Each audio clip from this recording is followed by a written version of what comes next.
Nós temos uma imensa alegria de ter conosco a professora Virginia Chaitin, que vai dar essa palestra sobre epistemologia pluralista e transdisciplinaridade. Eu pedi para ela ser a primeira a dar essa palestra, porque da última vez, no semestre passado, ela deu essa palestra e se viu que era a palestra mais ampla e introdutória sobre essas questões de o que é interdisciplinaridade, o que é possível de transdisciplinaridade, onde estão as epistemologias que podem se conversar umas com as outras. Então foi em função disso que eu pedi para Virginia vir com todo o sacrifício que ela está em função da sua alta gravidez, que virá em breve um bruguelinho aqui para nos alegrar.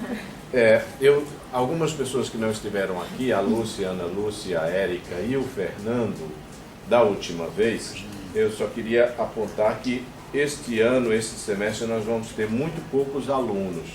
Muitos se inscreveram para receber os créditos do semestre passado, porque agora é obrigatório, são 3 créditos e tem um trabalho final a ser apresentado. Então são só 3 alunos do mestrado, Fernando, Lúcia, Helena e o Tiago eu não vejo aqui, e 5 alunos do doutorado, a Amanda, a Ana Lúcia, que estão aqui, a Érica, que está aqui, a Flávia, que faltou e se justificou, e outros alunos ouvintes. Então, teremos poucos alunos. Na última vez, os alunos passados disseram: nós vamos voltar porque a gente gostou muito das palestras. E aqui eu vejo 3 ou 4 que vieram da última vez, estão vindo de novo. Mas nós vamos ter sempre poucos alunos e os professores a vir aqui também. Para avisar vocês, para vocês terem um conhecimento já para o próximo ano, esse curso virou obrigatório, é o primeiro curso obrigatório do HCTE, tem 3 créditos. A partir do próximo ano só será dado uma vez no primeiro semestre. Então as pessoas que entraram em 2017 já precisam de ter esse como um curso obrigatório, e a partir de 2018 ainda mais. E só será uma vez e será coordenado em função da ideia de que todos os alunos do HCTE têm que entrar e ter não somente conhecer a todos e começar a experimentar um sentimento de que fazem parte de uma turma e de um coletivo, mas também das ideias difíceis de entender sobre o que é interdisciplinaridade na prática e na teoria, né? Então eu agradeço muito a Virginia por vir dar isso, porque ela é que abre o caminho para a gente começar a entender. Virginia, obrigado. Bom dia a todos mais uma vez, muito obrigada mesmo pelo convite. Para mim é sempre uma alegria falar sobre interdisciplinaridade, transdisciplinaridade e epistemologia, em especial quando eu falo para um público como o público de vocês, porque vocês ingressaram ou recém-ingressaram ou estão em trânsito, né, nessa perspectiva de participar de um programa de pós-graduação inter e transdisciplinar. Então são pessoas que já estão buscando esse tipo de abordagem, estão envolvidas com esse tipo de olhar, para esse tipo de pesquisa, que, embora já esteja bastante difundida nos ambientes acadêmicos em geral, no Brasil, no exterior, em toda parte, ainda não há, muitas vezes, nem mesmo o respeito acadêmico por este tipo de pesquisa, porque é ainda uma forma de olhar incipiente e que, como tudo que é incipiente, ainda está em construção, e estando em construção há muitos erros, embora haja também acertos. Então, eu fui aluna aqui no HCTE de 2004 a 2009, que eu fiz a minha pesquisa de doutorado, foi um pouco demorado, eu tive umas interrupções aí que tive que me afastar, mas nós estamos já em 2017. Então, quando eu ingressei no programa, o programa ainda estava mais em construção do que hoje, né? No sentido que estava mesmo começando. Não havia praticamente uma estrutura para o HCP, ainda estava em processo de, como é que eu posso dizer, de confirmação da sua validade enquanto um novo programa de pesquisa. Todos os programas novos que são criados passam por esse período. E, entre outros critérios que o MEC avalia, é se há procura por esse tipo de programa. Quando se vai abrir um programa novo, a universidade propõe, mas é preciso saber, tem procura ou foi somente uma ilação dos professores que resolveram, né, criar um novo programa? Então, houve muita procura. E nós já estamos aí mais de uma década após esse período inicial. Não foi criado em 2004. O programa começou a ser pensado pelo menos uns 4, 5 anos antes. Mas o que eu quero dizer com isso é que nós já temos uma pequena estrada, né? Já temos um caminho, já temos inclusive até uma história, né? Temos, digo, né, me colocando dentro aqui do HCTL como ex-aluna. Então isso é algo que vocês já estão recebendo e acho importante vocês conhecerem, entenderem esse processo de formação do programa de pós que vocês estão ingressando, que estão participando agora. Bom,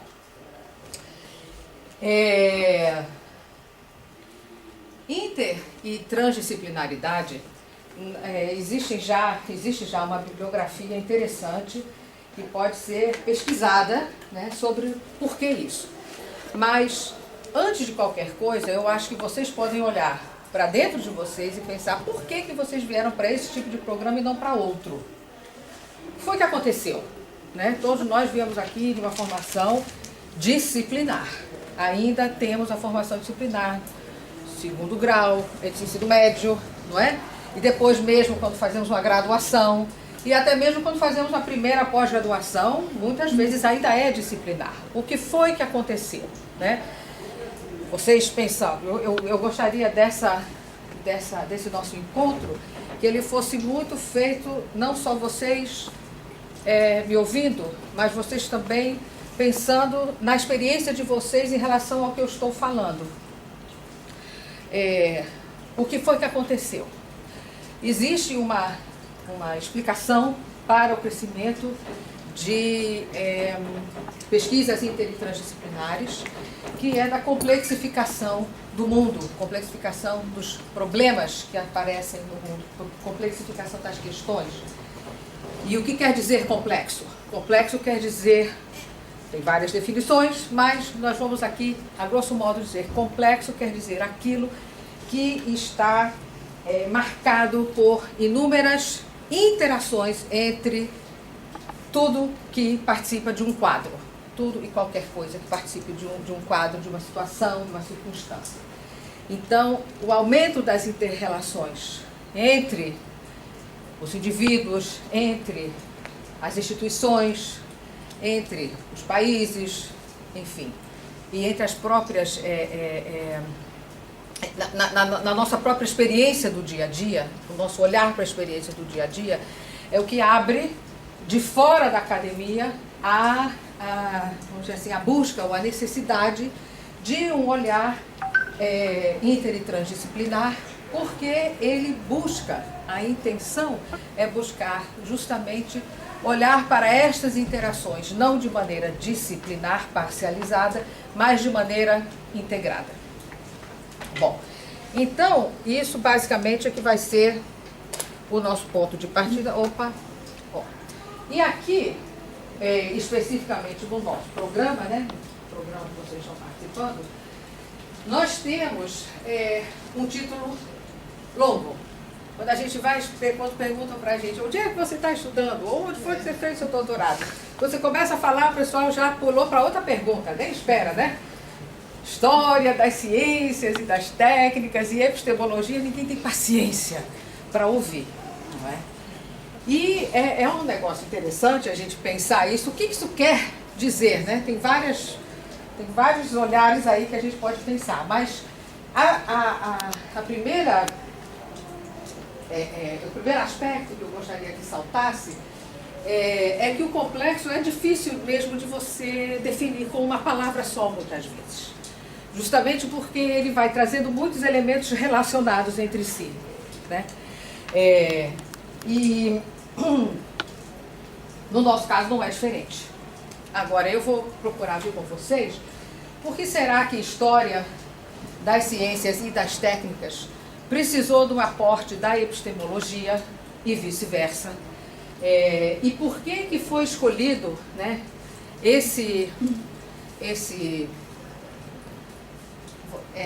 vamos dizer assim, por que foi escolhida, né, essa base de terreno, né, para ser pensado um programa de pesquisa inter e transdisciplinar que fosse abrangente o suficiente para que ele pudesse abarcar combinações, né, de olhares que vêm ainda vem de uma tradição muito disciplinar. Então,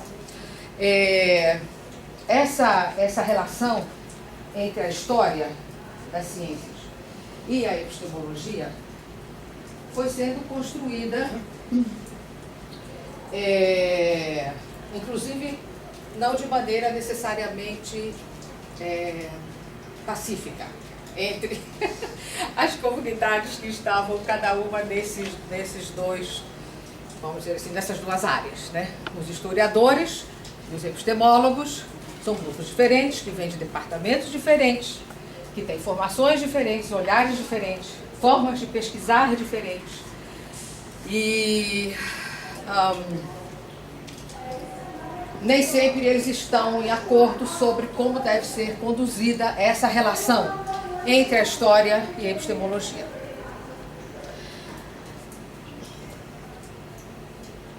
Eu fico em dúvida se ele vai assim. Sim. Ok. Say that remark of Lakatos. Nós vamos agora. Agora. Muito bem. Então, o que acontece, né? Existem várias formas, vários exemplos e uma bibliografia extensa discutindo essa relação. E eu quis trazer essa de Imre Lakatos, que faz uma provocação bem intensa, né? Ele basicamente diz que a epistemologia sem a história é vazia, ou seja, está sem assunto, não tem muito do que falar, e que a história sem epistemologia é cega, ou seja, não sabe muito bem o que buscar e sobre o que falar. Isso não deixou nem os historiadores, nem os epistemólogos muito satisfeitos. Então, o que ocorre? Mas, por outro lado, como nem todas as pessoas estavam tão preocupadas em deter o seu controle sobre a disciplina, né, e mais pessoas estavam também interessadas em ver essas relações, isso chamou muita atenção. Estamos falando de 78, né? Esses textos, a metodologia da pesquisa de programas científicos, esse texto foi traduzido para o português, mas infelizmente não existe uma publicação. Existem traduções que a gente encontra na internet, em PDFs, né? Mas não é uma tradução publicada, pelo menos não que eu tenha encontrado. Bom, então essa questão eu queria que vocês pensassem também.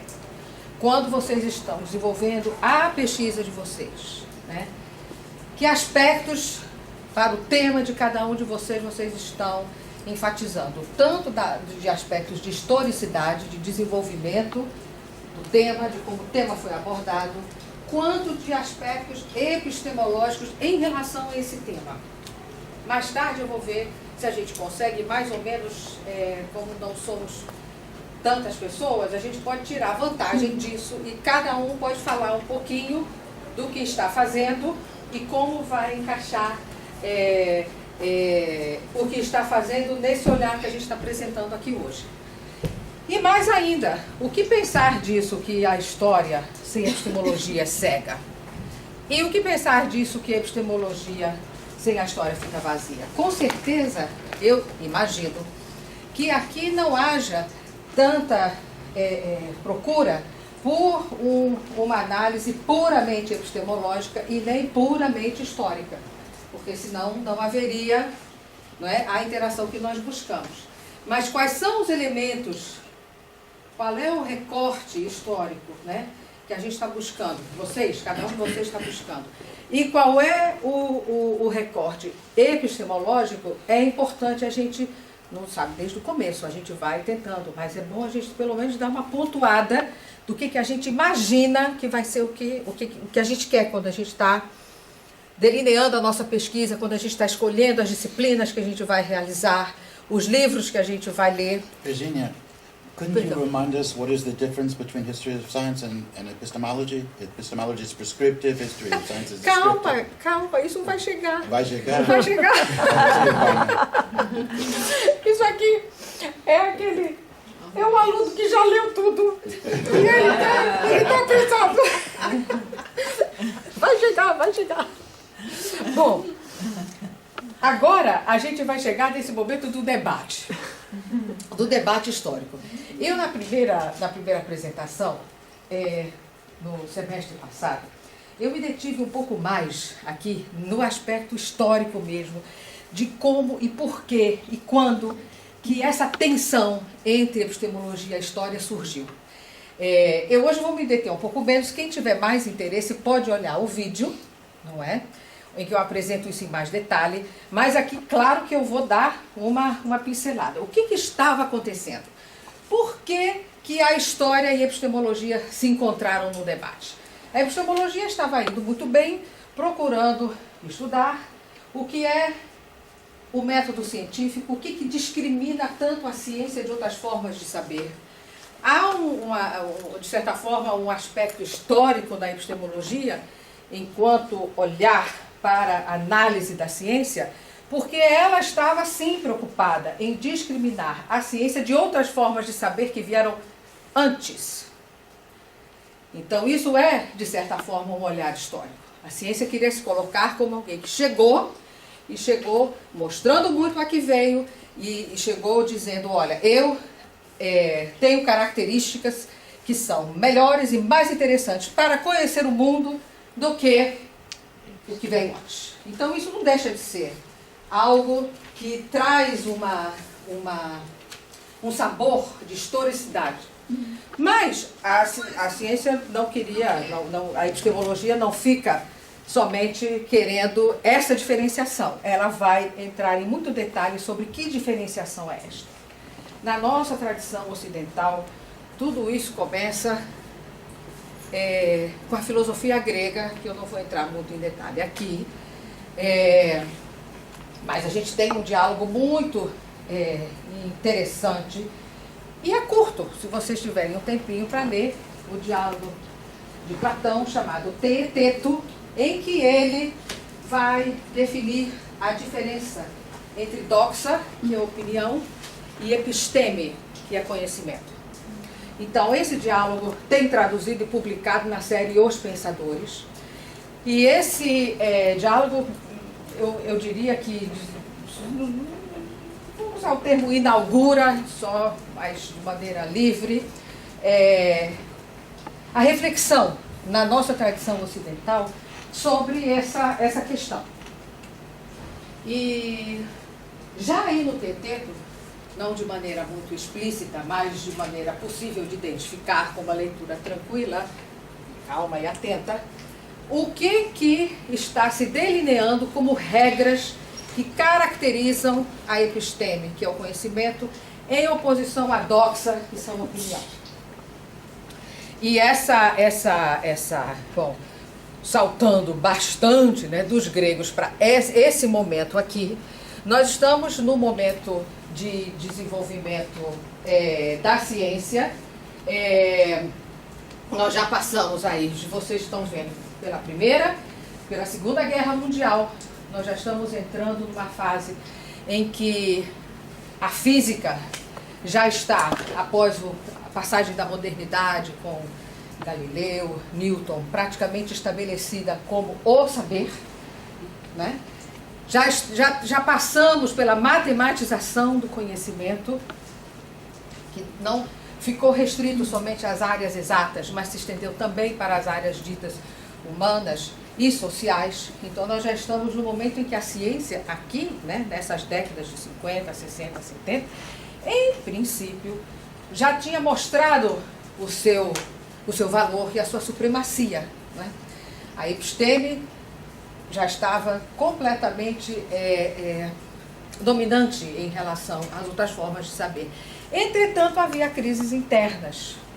Entretanto, havia preocupações dos cientistas e dos epistemólogos sobre essa situação de tentativa de encapsular a ciência em regras de desenvolvimento e em regras de definição em que nem todos estavam de acordo. Então, disso surgiram esses debates e a gente começa a ver, só nos títulos dessas publicações, como o interdisciplinar começa a entrar. Como a distinção, por exemplo, quando a gente pensa em lógica de pesquisa científica, você tem aí a condução da pesquisa segundo uma lógica. Mas lá embaixo você já tem uma pergunta aqui no 1970. Será que é lógica e não está mais a palavra pesquisa?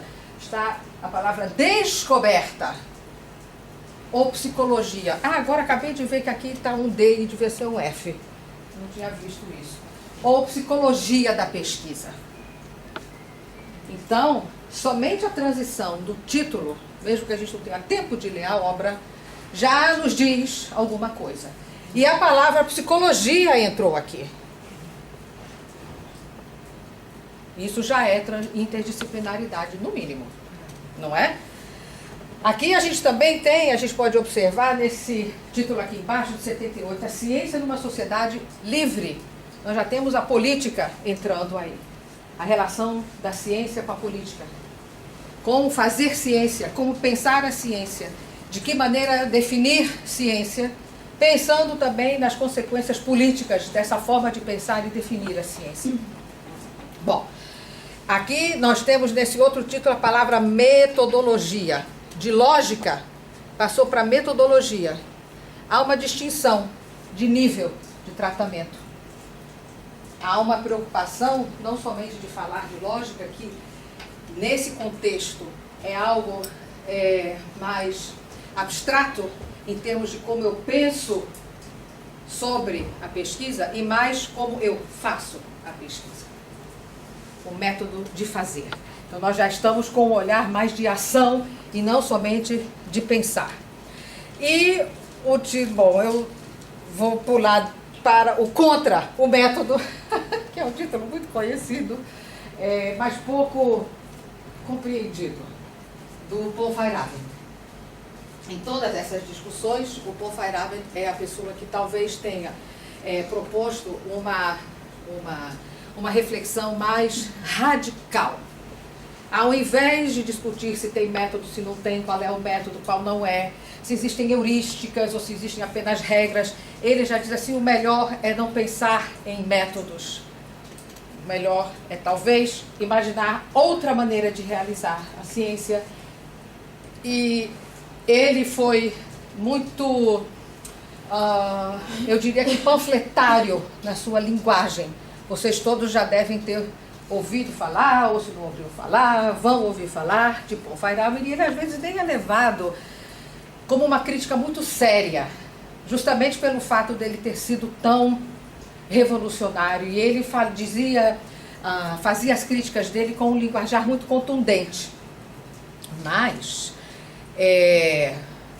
eu tive a alegria eu diria que eu tive o privilégio, né, concedido pelo processo da vida, de estudar o Feyerabend mais a fundo, de ler bastante Feyerabend. E as críticas que ele realiza são realmente muito profundas e sérias, e são bem articuladas. Então, para quem quiser dar uma olhada em Feyerabend, não precisa necessariamente, às vezes, ler os textos originais dele, mas teses ou dissertações sobre ele, em que essa análise pode ser feita para compreender melhor o significado mesmo de dizer que eu sou contra o método. Entre vários aspectos, o que Feyerabend enfatiza é a questão da criatividade do ser humano em todos os seus fazeres, e na ciência, inclusive. O que ele estava tentando era evitar a mecanização da criação, entre aspas, científica, enquanto apenas um fazer que cumpre regras, que cumpre critérios, de forma, aí vamos falar da questão prescritiva. Então, baseado numa lógica, eu retiro determinadas regras do fazer científico e a partir daí eu aplico essas regras e assim eu faço ciência. E onde é que Feyerabend foi buscar, né, argumentos para defender essa posição? Da história. Então aí a gente volta a fechar essa relação de epistemologia com história. Ele foi buscar na história, no fazer dos cientistas, exemplos em que os cientistas, grandes cientistas, ele tem muitos exemplos da física, porque ele era físico também, grandes exemplos em que não houve nada de seguir regras. E se houve o seguimento de algumas regras, não eram as regras que eram preconizadas pela epistemologia da época. Então, a história entra na relação com a epistemologia muito para quebrar, digamos assim, o pensamento epistemológico hegemônico na época, que era este pensamento mais prescritivo, ou seja, há uma lógica, eu prescrevo regras, e os cientistas, de fato, são grandes cientistas e tudo funciona, os aviões decolam, a medicina avança, porque essas regras são de boa fundamentação e eu posso confiar nelas para seguir na minha pesquisa. Ele está dizendo, não é nada disso. O cientista parece muito mais com um artista que improvisa, que busca, que relaciona, que inventa do nada, do que um cumpridor de regras, especialmente o grande cientista. Nós temos aí, eu gosto sempre também de pontuar, a obra de Kuhn, né? A estrutura das revoluções científicas. Essa palavra, estrutura e revoluções, aliás, essas duas palavras, estrutura por um lado, revoluções por outro, ela não só destaca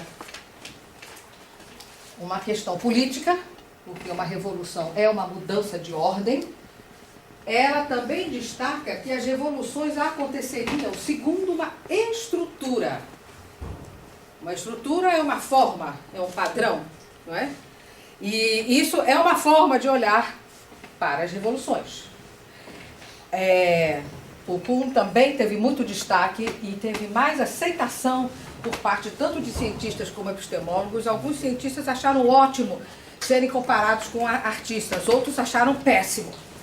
Então, quando o Kuhn apresenta uma proposta epistemológica em que existem momentos em que a ciência segue, como ele chamou de ciência normal, que é esta ciência que está funcionando em torno de um paradigma relativamente bem estabelecido, e sim, cumprindo determinadas regras, e que depois disso, quando há o esgotamento desse paradigma, aí sim é que existe uma revolução e uma mudança. Os cientistas se sentiram mais afinizados com essa descrição do que com a descrição feyerabendiana, porque o Feyerabend é contra a ciência normal. Ele acha que ciência normal já não é mais ciência. Então, isso aí é uma questão também de sabor intelectual, de um, que é o Feyerabend, e de outro, que é o Kuhn.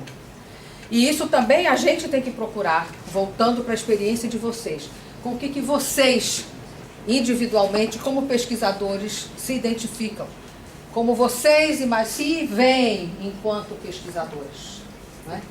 Essa é uma questão de maturidade que a gente pede o quanto antes, mas no curso de pós-graduação é alguma coisa já quase mandatória, porque a gente está desenvolvendo uma pesquisa nossa, nós estamos propondo numa dissertação um olhar nosso, e numa tese nós estamos propondo um ponto de vista nosso.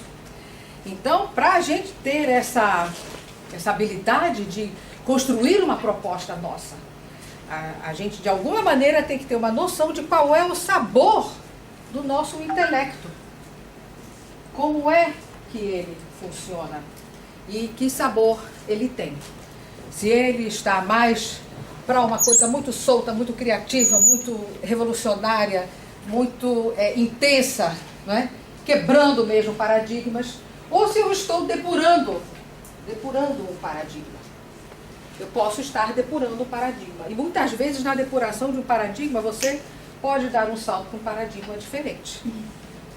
Então, essa é a mensagem que eu queria trazer. Bom, eu praticamente já falei sobre tudo isso, mas não custa nada pontuar.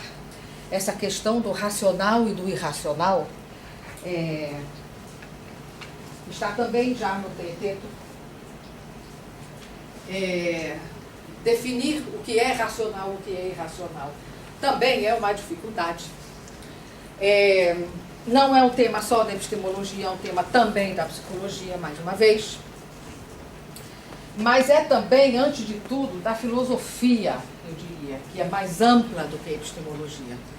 Na medida em que racional e irracional são, talvez, atributos do ser humano. Que tipo de ser humano é o tipo de ser humano que eu imagino? O que é o ser humano? E, diante disso, os aspectos de racional e irracional, como se pontuam dentro dessa minha visão geral do que é um ser humano. Se eu defino o ser humano é um animal racional, eu não tenho mais saída. Já está definido por definição, não é? Se eu penso o ser humano é um ser desejante, aí eu já tenho um espaço para mais movimentação. Então, várias definições de ser humano a gente pode pensar e a gente tem que ver qual é a que nos cai bem, não é? Qual é a que a gente quer defender, com quem que a gente quer trabalhar. A distinção entre contexto de descoberta e de justificação, a gente mais ou menos já passeou por ela somente nos títulos, né? Eu aqui queria trazer para vocês, mas realmente eu não tive a oportunidade de transcrever para apresentar no vídeo, mas não é difícil de achar. Tem explicitamente na minha tese, que está aqui, é um dos lugares onde tem esse trechinho do Wittgenstein, que é um pensador interessante de se pensar quando se fala de inter e transdisciplinaridade, diferentes formas de raciocinar, diferentes formas de pensar, de conduzir o raciocínio, porque ele passou por uma primeira fase que era bastante logicista e foi por uma segunda fase em que ele colocou tudo em dúvida. Feyerabend é um pouco assim, não inteiramente, mas isso daí já é uma dica, se para vocês interessa essa questão da evolução do pensamento de um único pensador. Existem pensadores que basicamente dizem a mesma coisa o tempo inteiro, e existem pensadores que mudam de opinião. Em alguns círculos, o pensador que muda de opinião é considerado um pensador menor. Mas em outras abordagens, este pensador traz justamente a riqueza da diversidade de pensar. Traz a riqueza da possibilidade de refletir sobre o que você já fez e sim mudar de ideia. que há alguma coisa que eu acho que, a meu juízo, não é demeritório para ninguém. O que interessa é que processo levou a essa mudança, né? Bom, então o segundo Wittgenstein, eu digo isso porque o Wittgenstein é dividido em dois, o primeiro e o segundo. Aí existe um grupo que só estuda o primeiro e o outro grupo que só estuda o segundo. E eles, às vezes, não se respeitam muito. E eu acho interessante estudar os dois, né? Especialmente estudar a passagem. E o segundo Wittgenstein diz uma coisa muito interessante, que eu acho que é uma imagem bonita, poética, sobre a relação entre o fazer da ciência e as regras para fazer ciência. Ele diz que o fazer científico é como se fosse um rio e as regras são como se fosse a margem. Tanto o rio quanto a margem interagem no curso do rio. O rio muitas vezes erode a margem e muda a margem. A margem, sim, conduz o rio, mas não é alguma coisa fixa e estática. É alguma coisa de interação. Ou seja, o fazer científico, ele não sai de maneira totalmente não dirigida. Existe uma direção. Agora, o fato de haver essa direção não implica que não possa haver mudanças, corrosões dessa margem. E esse texto, esse trecho, está no Sobre a Certeza.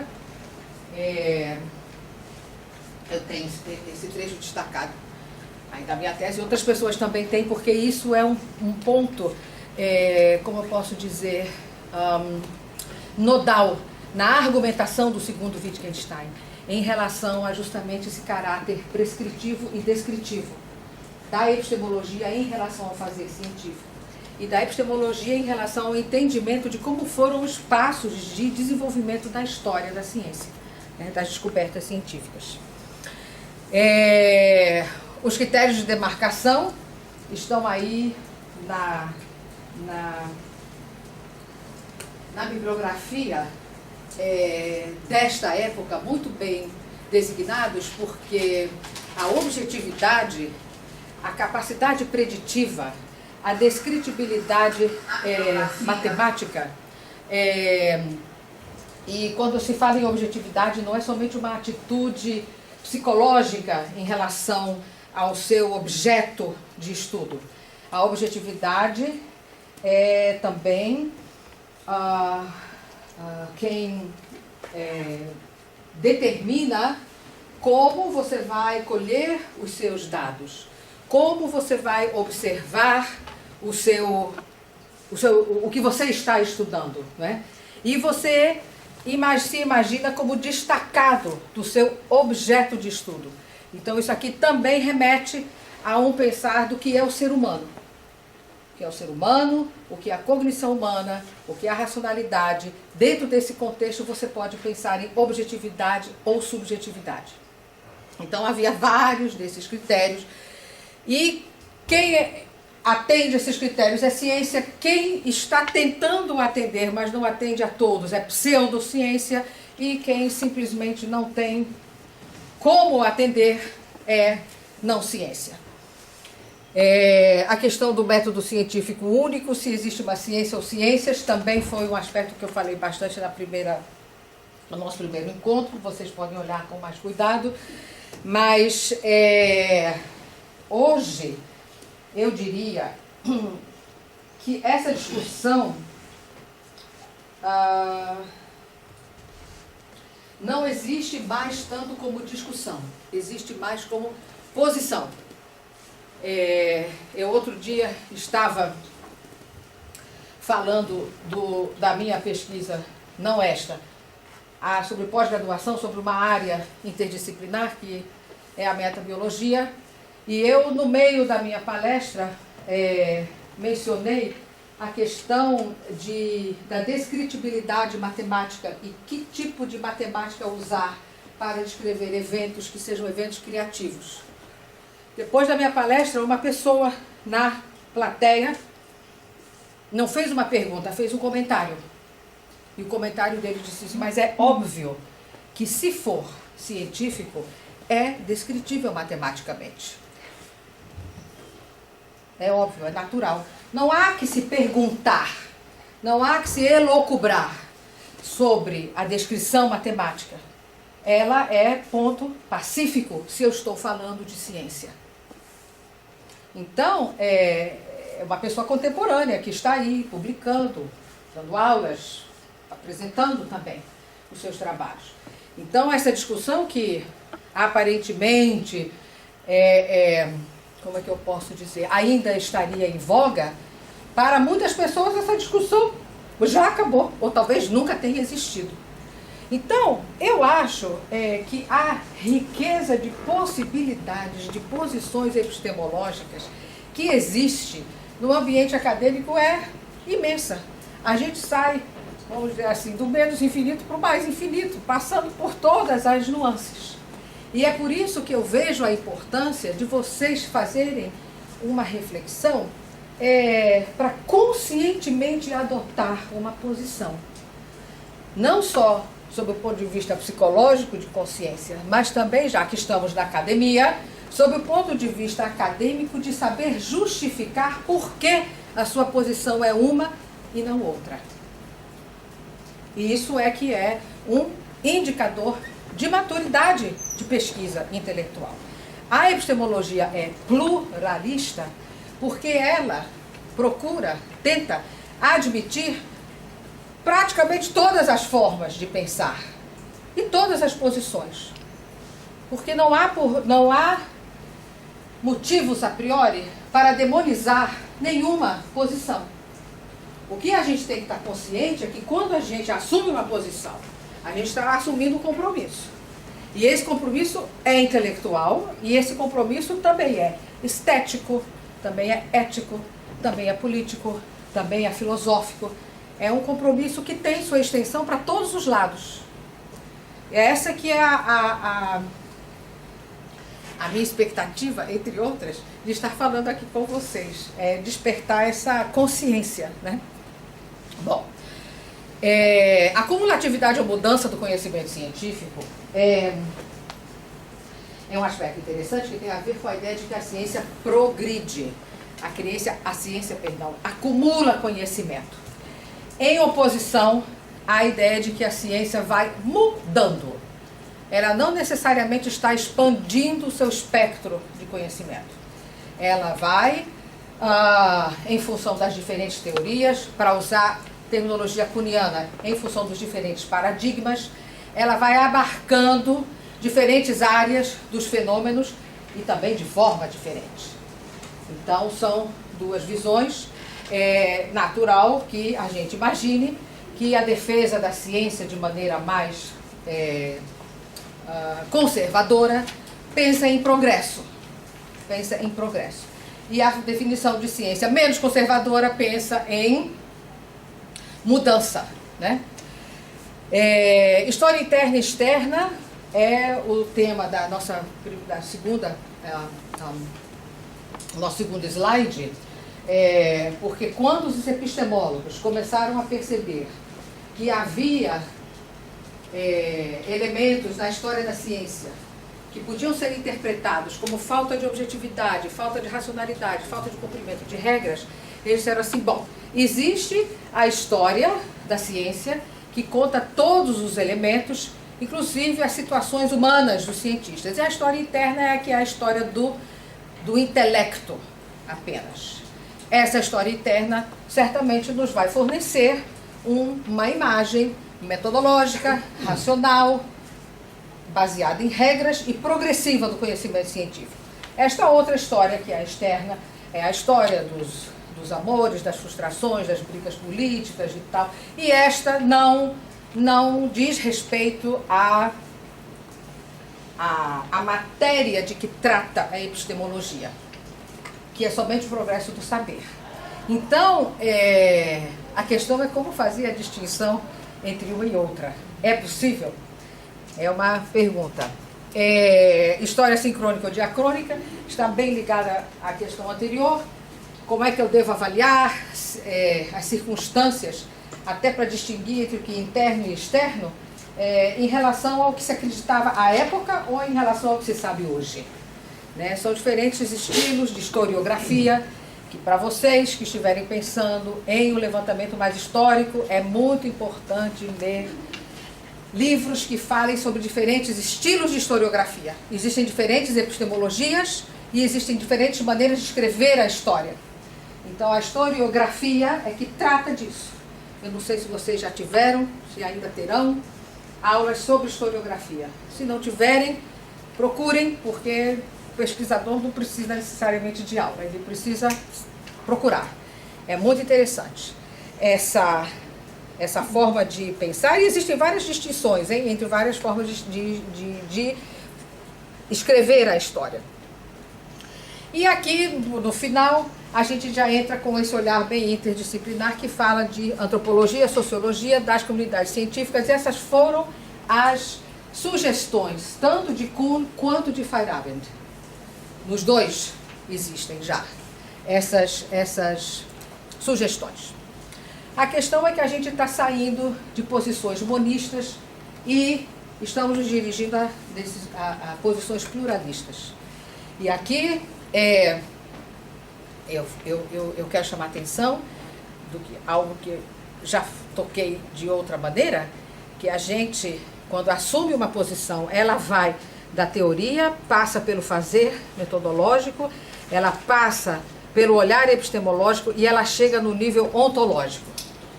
Essas palavras epistemológico e ontológico são palavras do jargão da filosofia, né? Ontos, né, quer dizer ser, o que é a realidade, digamos assim. A gente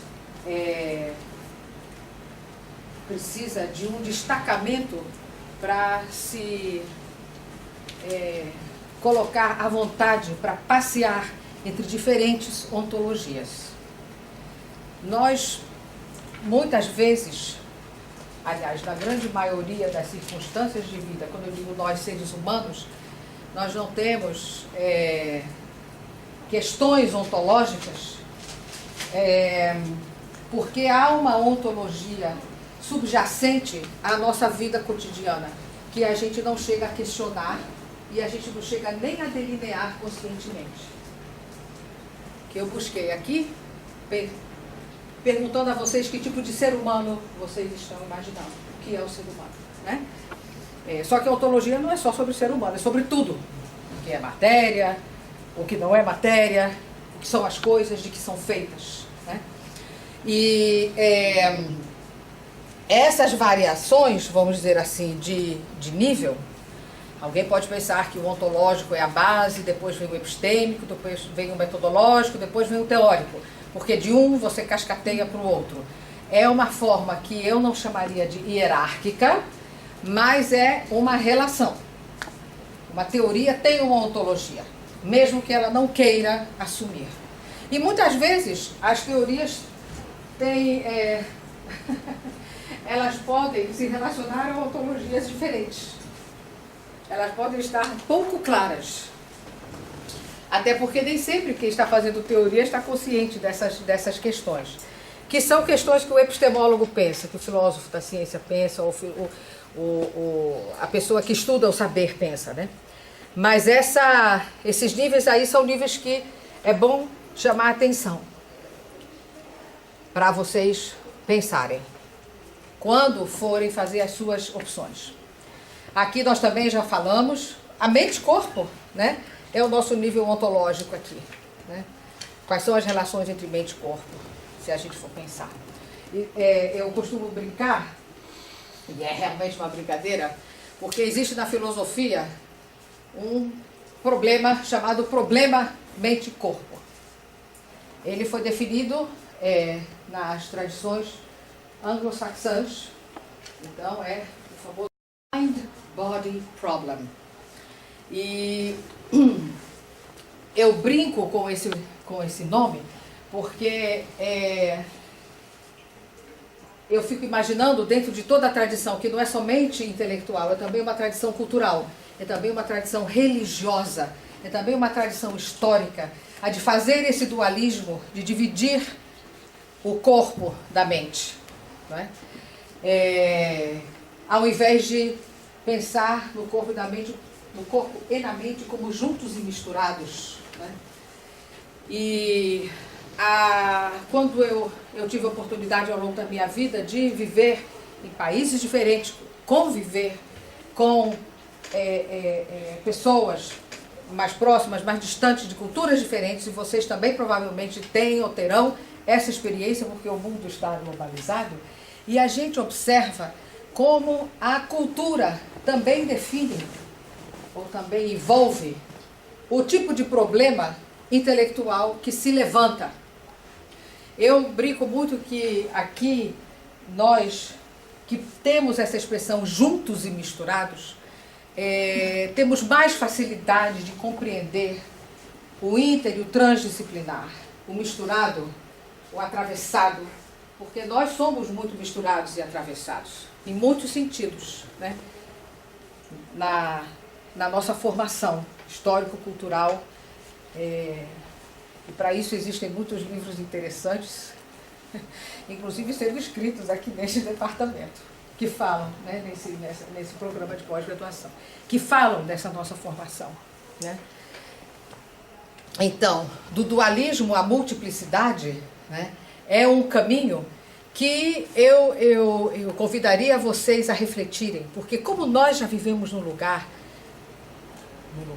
país, as relações afetivas meio juntas e misturadas, a gente às vezes não consegue identificar como isso difere de outras. E a questão de ter a noção do discernimento é fundamental no pesquisador. Discernir as situações. Em algum momento, a gente é convidado, nós somos instados, praticamente forçados a fazer isso, porque a gente tem que escrever, a gente tem que defender uma posição.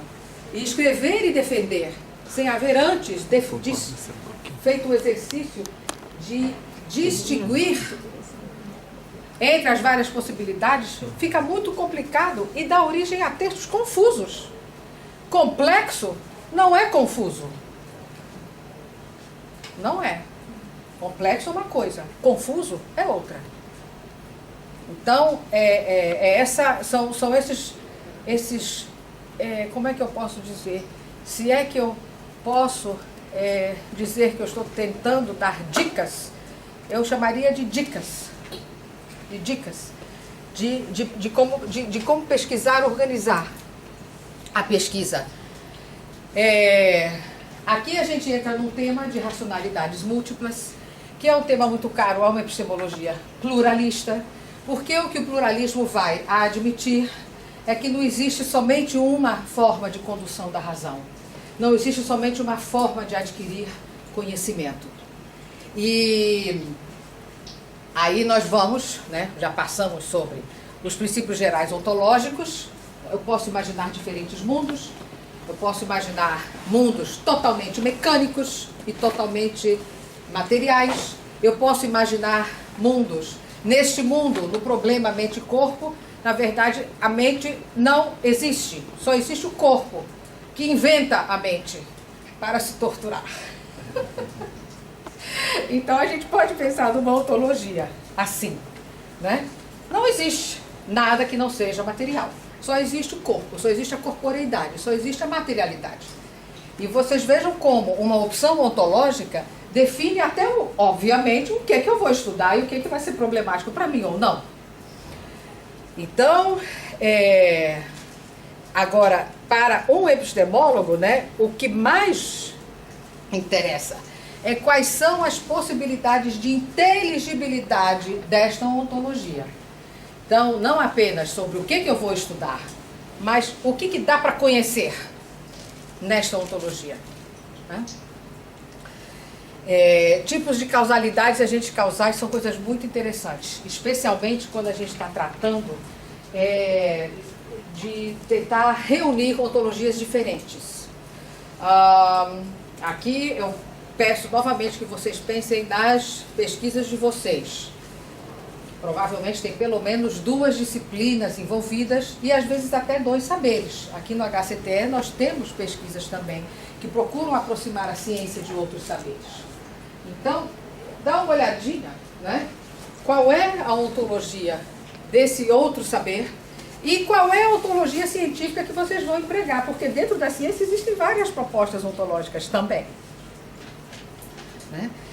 Para vocês já situarem. Tipos de lógica para fazer associações, combinações e ordenamentos. Como é que eu organizo o meu pensamento?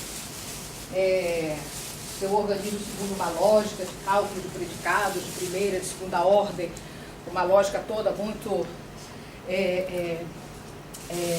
bem encompassada por regras lógicas. Se eu estou fazendo associações mais livres, mais metafóricas, o que é que eu estou fazendo para conduzir meu pensamento? Contanto que eu defina bem, explique bem como eu estou pensando, eu deixo de ser confuso. Fico confuso quando eu não sei muito bem o que eu estou fazendo, porque aí também não vou saber explicar o que eu estou fazendo, né? Métodos e técnicas vêm muito decorrentes dos tipos de associações, né? Se eu estou usando um tipo de método, de técnica mais rigorosa, um tipo de lógica de associação mais rigorosa, eu vou ter que empregar técnicas mais rigorosas. Eu vou ter que chegar a resultados empregando técnicas que são mais rigorosas, né? O que eu quero dizer com rigor? A palavra rigor pode ser muito perigosa quando a gente imagina que o rigor está associado a formas de lógica mais tradicionais, a formas de expressão matemática e a formas de expressão que tragam uma precisão no sentido da fala objetiva. Um poema pode ser extremamente rigoroso, embora ele esteja trabalhando com metáforas e analogias e associações subjetivas. E uma demonstração matemática pode ser confusa, embora correta. Confusa porque um outro matemático, que não foi o matemático quem a escreveu, fica completamente perdido pelo excesso de definições, de passos e etc, que a pessoa não consegue acompanhar. Então, quando eu estou falando de rigor, de certa forma, não é associando a esta ou aquela tradição intelectual. Eu estou falando especialmente do exercício interno de quem escreve ou de quem fala, para que ele tenha feito esse trabalho de discernir onde que ele se coloca, onde que ele está, em que terreno ele está pisando. Inclusive, não é pecado não saber onde está pisando, contanto que você declare. Minha ontologia não é clara. Não é clara, eu não sei. Aqui, a minha ontologia parece mais assim, aqui ela parece mais assado. Você diz, você tem consciência, né? Diferentes processos de verdade, essa é a mais... ela se junta com a primeira, porque processos de verdade estão extremamente ligados aos princípios ontológicos. A verdade, seja ela como for, é algum tipo de relação entre alguma forma de discurso e alguma forma de ser. Como você vai definir o seu ser e como você vai definir o seu discurso válido, é só uma coisa. Segundo ponto, como que eu vou definir a relação este meu ser, deste meu ser e deste meu discurso válido, já são um segundo ponto. E eu uso aqui a palavra processo de verdade, ao invés de diferentes formas de verdade, para chamar bem a atenção que estas definições e estas relações são processuais. Elas mudam com o tempo. Elas podem mudar no decorrer da nossa pesquisa, no decorrer da nossa vida intelectual. Mudaram certamente no decorrer da história das ideias, né? Não preciso nem falar. Então... Posso fazer uma pergunta? Sim. ¿Qué sería un ejemplo de racionalidades múltiples? Religión, mitología, ciencia, o biología, psicología, matemática y física? O exemplo da racionalidade múltipla Por exemplo, quando você admite que ao invés de haver uma forma apenas de raciocinar, você pode ter várias. Então, um exemplo claro que eu acho que é bem interessante é sobre como a gente estabelece... como é que é o nome dessas coisas? Seasons. As estações do ano. Nós temos no nosso calendário as estações do ano bem definidas, mudando nos dias X, Y e Z, eu nunca sei direito, solstício de inverno, de verão e tal, baseado na posição dos astros em relação à Terra. É uma forma de condução da nossa razão que gerou esta conclusão de pensar a divisão do nosso tempo em relação a essa posição dos astros, que é universal. Universal em que sentido? Os astros estão para todos na Terra. E essa posição relativa de divisão das épocas do ano, inverno, depois vem primavera, verão e outono, elas estão bem demarcadas, são calculáveis, preditíveis e são, teoricamente, a gente imagina as mesmas. Isso é um exemplo de uma forma de condução da razão que busca a universalidade e que busca a aplicabilidade no sentido objetiva, porque qualquer um, em qualquer ponto, pode calcular onde está e é o mesmo dado para todos. E existe uma outra forma, mas existem outras formas de pensar as mudanças das estações. E isso eu li no livro do Lévi-Strauss, O Pensamento Selvagem. O Pensamento Selvagem não buscou esse tipo de critério universalista, mas é um pensamento também. E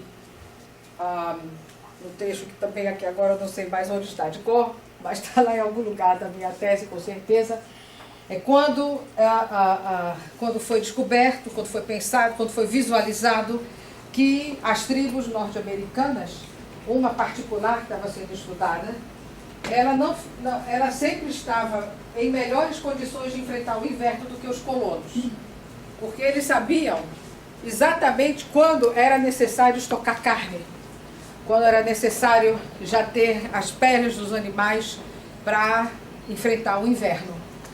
E não tinha nada a ver com a posição dos astros em relação à Terra. Não era uma medida universal.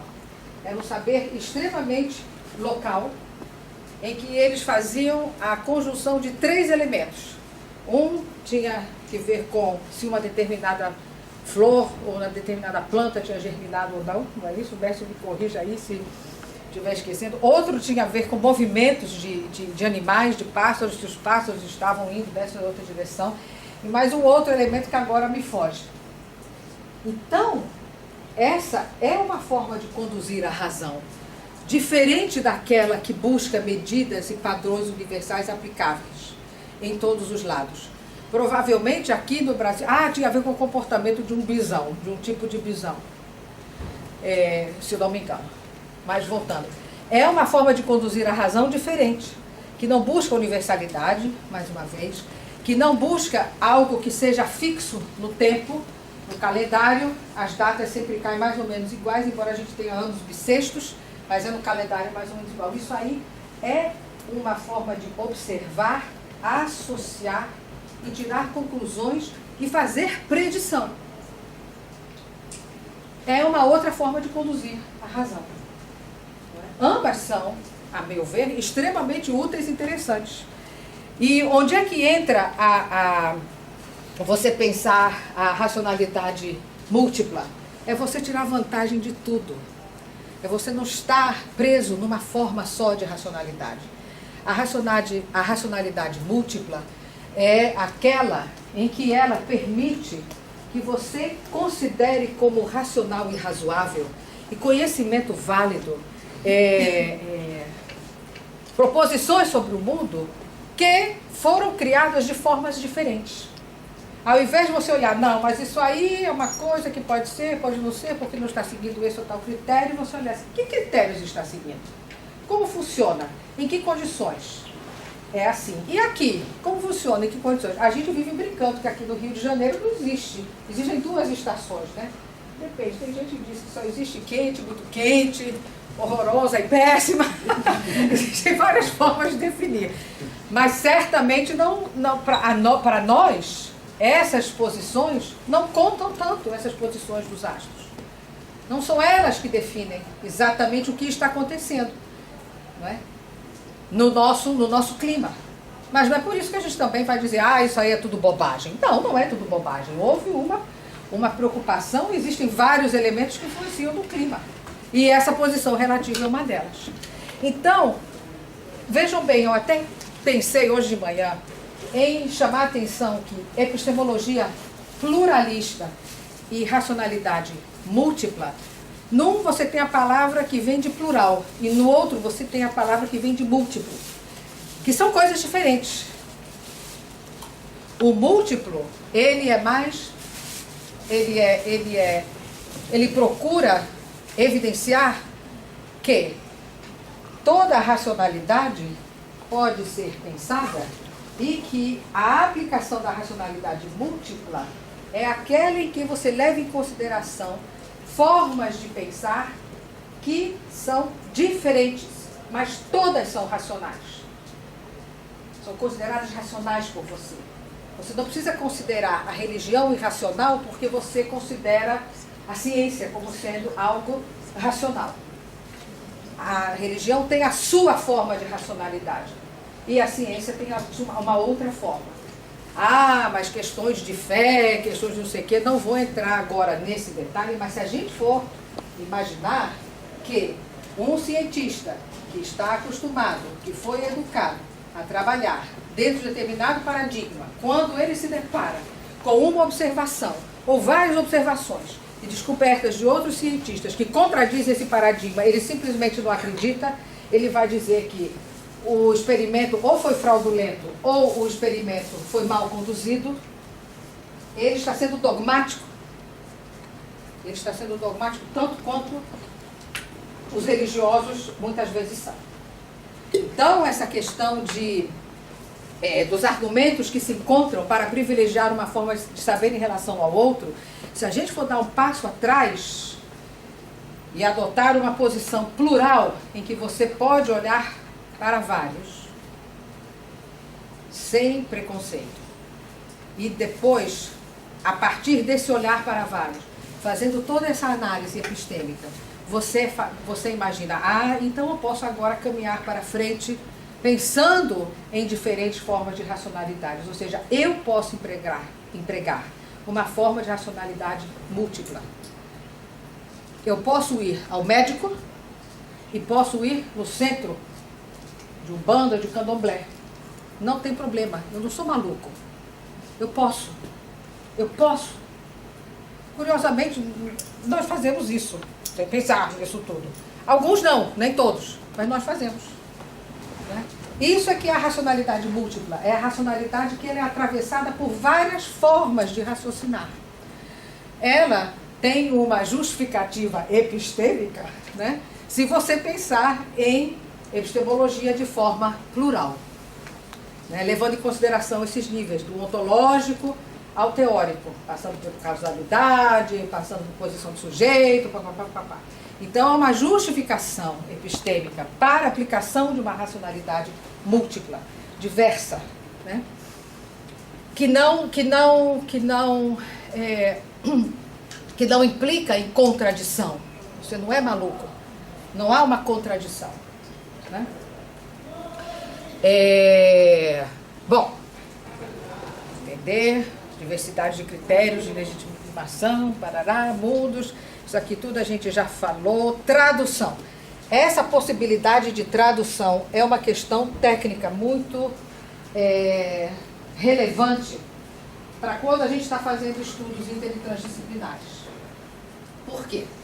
Porque daqui nós estamos saindo da multiplicidade da razão, né, da aplicação de racionalidade múltipla, para a possibilidade de eu fazer um encontro de saberes que são diferentes num discurso que faça sentido.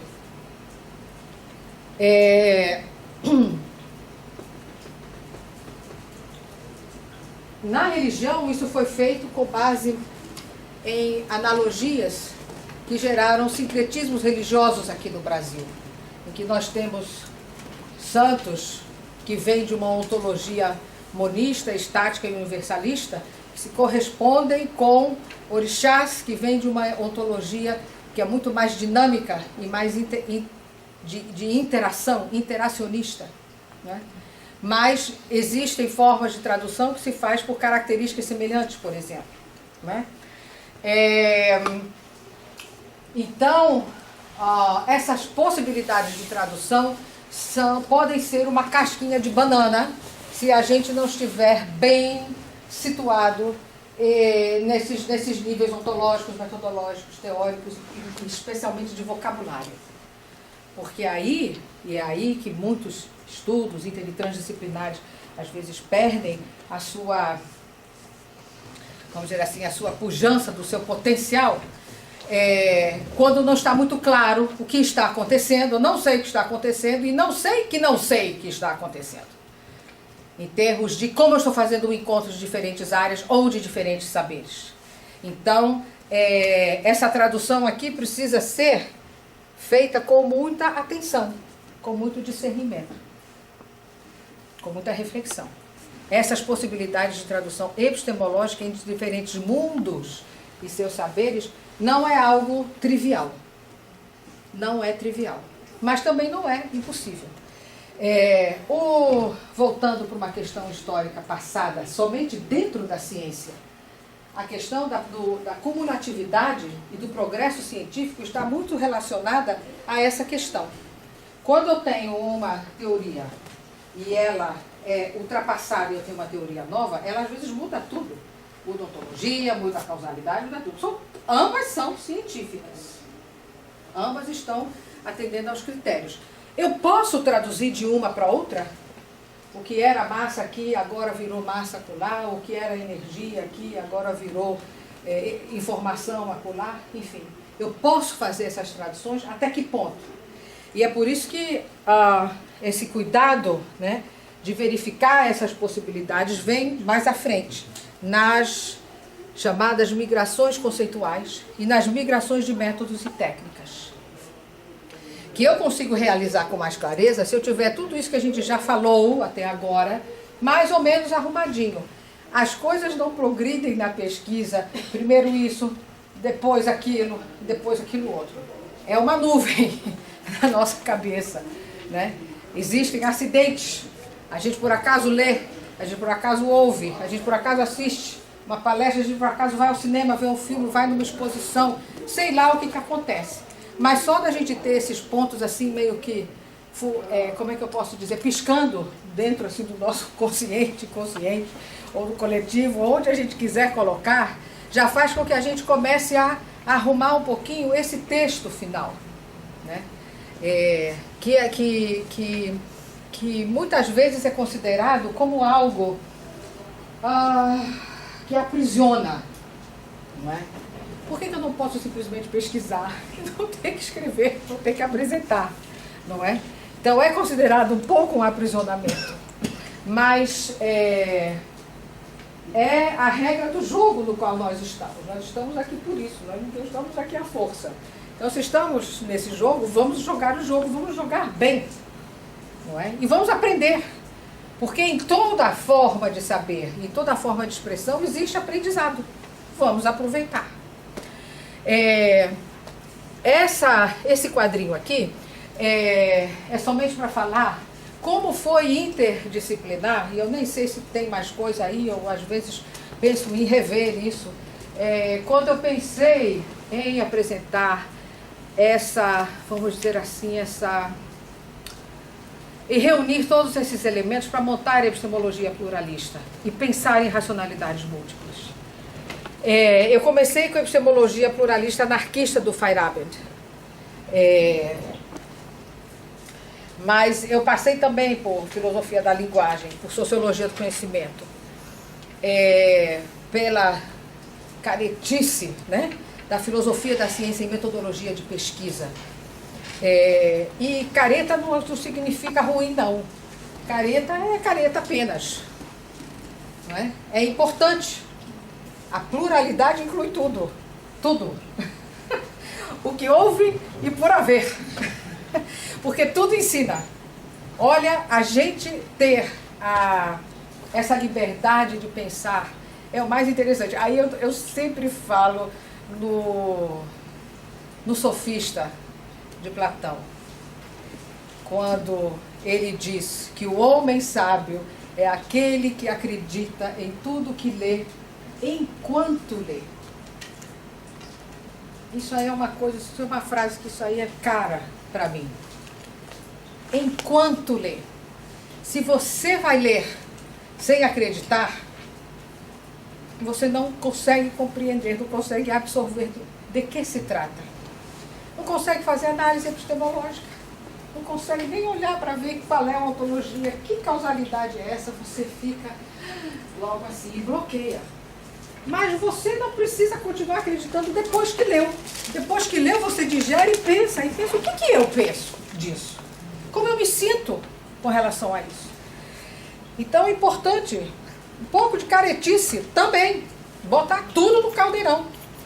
Antropologia, que eu tive que usar naturalmente, linguística cognitiva. Nós temos um aparelho cognitivo que tem que ser levado em consideração, e isso de acreditar em tudo que lê enquanto lê faz parte de estratégias cognitivas de aprendizagem, coisas super simples, não é? Que são aplicadas aí em crianças, na escola piagetiana, na montessoriana, e etc, etc. Né? Crítica literária. Crítica literária porque nós escrevemos um texto. O texto é uma obra criativa. Não é? Há literatura na escrita acadêmica. Há textos que se leem, que são fáceis de compreender e outros não. E aí eu passo pela questão do entendimento do rigor, não como precisão, mas rigor como essa capacidade de digestão pelo leitor. Né? Você pode ser, mais uma vez, complexo sem ser confuso. Não é? Então, essa questão é interessante. E a filosofia da diferença, para mim, também foi muito importante. Ela não fez parte da minha formação inicial na epistemologia. Para mim, era dificílimo ler um parágrafo de qualquer filósofo, chamado filósofo da diferença, ou filósofo pós-estruturalista. Eu não conseguia nem ler. Mas o esforço de compreender algo que é diferente do que você não está treinado é maravilhoso. Né? Eu ficava indo aos encontros de grupos de estudo em que todo mundo entendia tudo e achava tudo. E eu lia e ouvia os comentários, e lia e ouvia os comentários, e lia e ouvia, até que eu... é assim. E eu esbarrei na ontologia. Foi aí que foi, no meu caso, o primeiro exercício de sair de uma ontologia para outra. Primeiro, me conscientizar que eu tinha uma certa ontologia, que eu não sabia. Eu venho das áreas exatas, o meu percurso foi bem das áreas exatas, e as exatas bem fundamentadas numa realidade que preexiste e é universal e única. Né? E fui para uma posição que é plural. Certo? Não abandonei. Não precisa abandonar. Incluir. Enriquecer. Então, isso aqui é para fazer com algum cuidado a conversa entre essas disciplinas, gerou esse tempo, foi gerado por essa busca, por esse tempo. Até no começo nem sabia que precisava. Como é que ia ser feita essa conversa? Né? Então, eu estou aqui, como disse nosso querido mestre, ele usou a palavra sacrifício, no sentido, eu acho original, né? Do sacro ofício, né? O ofício da sacralidade. Né? Eu estou cansada. Hoje de manhã amanheci enjoada, mas eu gosto de falar disso. Por isso eu vim.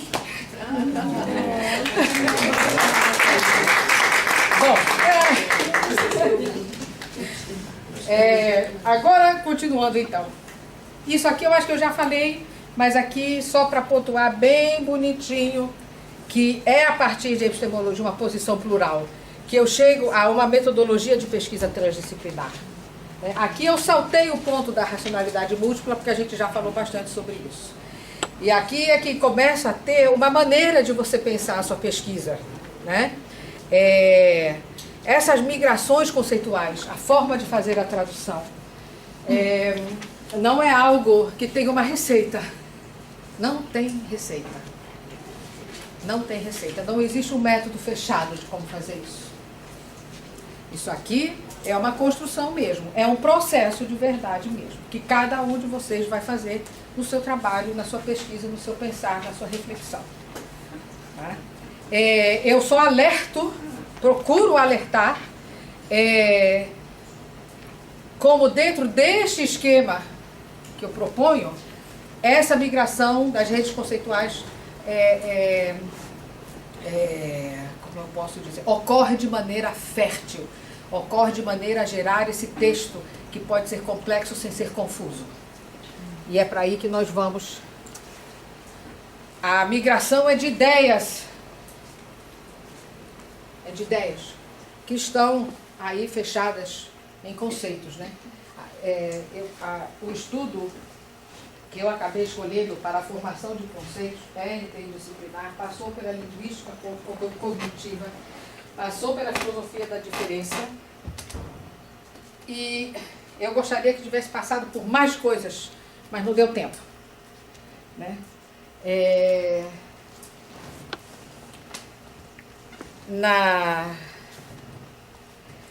De forma indireta, ela está em quase tudo que fala de saber, né? De conhecer, porque é através dos conceitos que a gente dá nomes às coisas, né? Mas além de nome, o conceito traz várias outras características sobre as coisas. E é natural que os conceitos sejam relacionais. Eles são relacionais, eles são múltiplos, eles são atravessados, parecem bem complicados, né? Mas é assim que eles são.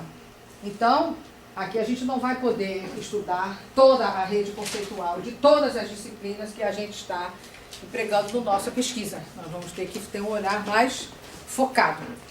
Tem que delinear esse foco, né? Mas tem que ter.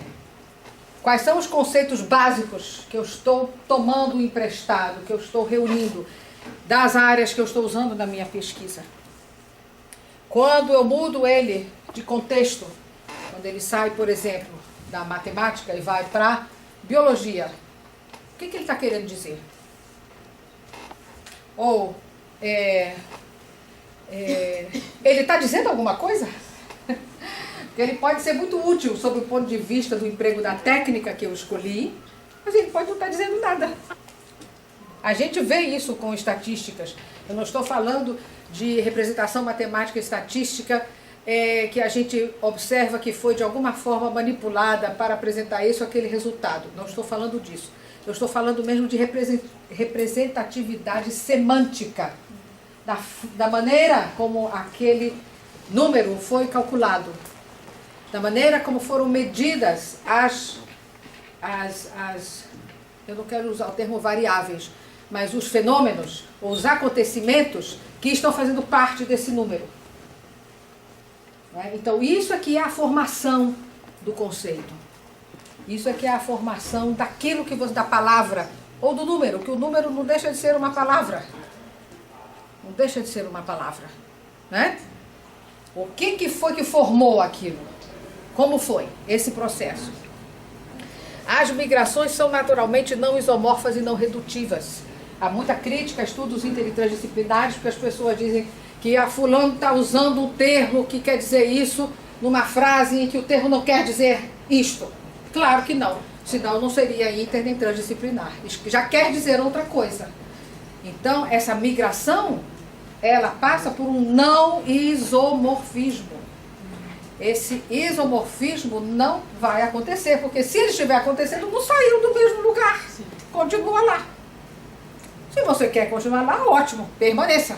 Mas se você está saindo, assuma que está saindo, eu estou saindo, agora tal coisa significa tal coisa. O Feyerabend, quando ele estava escrevendo, ele foi muito criticado quando ele escreveu contra o método. Ele tem uma frase maravilhosa, quando ele diz que ele escreveu um livro chamado Matando o Tempo, que é a sua autobiografia. Na autobiografia, ele fala o quanto que ele sofreu com as críticas, as críticas não porque eram críticas, mas porque eram fruto de um total não entendimento do que ele queria ter dito. E ele vai falar da limitação do uso das palavras, que fazem parte de um vocabulário de um mundo A, quando você está querendo que as pessoas sejam transportadas para um mundo B. E você não tem ainda as palavras do mundo B. Então você tem que usar. Eu mesma, quando eu fui escolher o termo migração mimética de conceitos, eu passei por esse problema. Porque mimesis é quase que um nome feio na filosofia, porque vem de uma interpretação do uso desta palavra na tradição platônica, que quer dizer cópia mal feita, que existe na ontologia platônica, o mundo das ideias perfeitas, e nós aqui somos instanciações, cópias mal feitas das ideias, né? E que o artista, aí ele vem para, como é que eu posso dizer, deixar os artistas bem, como é que eu posso dizer, contrafeitos, dizendo que eles copiam a cópia, né? Que nós já somos cópias e o artista copia a cópia. Então ele é uma cópia de segunda ordem também. Singular.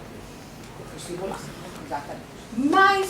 Mas eu, da crítica literária de um autor brasileiro, está na PUC, ou estava, não sei se já se aposentou, Luiz Costa Lima, ele faz uma análise da mimesis e ele pensa na mimesis, mas da forma, adivinhem vocês de quem? Aristotélica, que Aristóteles também é considerado uma pessoa execrável. Mas o Aristóteles tinha para usar uma forma de expressão bem jovial, da nossa época, tinha uma pegada cognitiva muito interessante. E ele fala da mimesis, ele fala da cópia, como algo que não é só que você aprenda ao copiar, você transforma ao copiar. Você transforma ao copiar. Aí eu resolvi que eu ia usar mimesis, que quem não soubesse, eu só podia lamentar. Eu expliquei direitinho. Mas teve muita gente que falou assim, mas por que você usa esse termo mimesis? Aí eu explico e tal. Mas é um risco político. É um risco político. Mas eu resolvi correr, porque eu achei extremamente interessante, porque foi uma descoberta para mim, quando eu li isso. Foi uma coisa... Outra coisa importante, né? Já que a gente está falando tanto de dicas de pesquisa,